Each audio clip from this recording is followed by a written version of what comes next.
দ্বিপাক্ষিক কিংবা ত্রিদেশীয় যাই হোক না কেন বাংলাদেশের মাটিতে খেলতে আসবে পাকিস্তান, এমনটাই জানিয়েছেন পাকিস্তান ক্রিকেট বোর্ডের মিডিয়া পরিচালক সামিউল হাসান।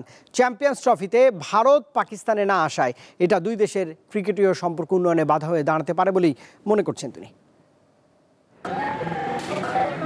29 বছর পর আইসিসির কোনো ইভেন্ট আয়োজনে মাঠের লড়ে ঘরের মাঠে ব্যাকফুটে Pakistan.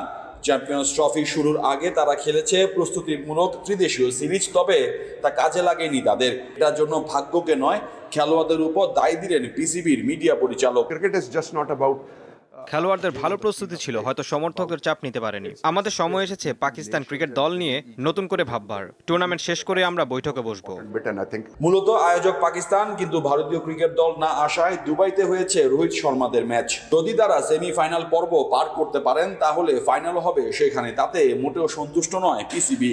Indian team was unable to visit. Cricket শুধু মাঠের খেলা নয়, এটা একটা আন্তর্জাতিক সম্পর্ক। এভাবে কোনো টুর্নামেন্ট হতে পারে না। তবে পাকিস্তান দলের যদি ভারতে যাওয়ার সুযোগ হয় তা অবশ্যই গুরুত্ব দিব।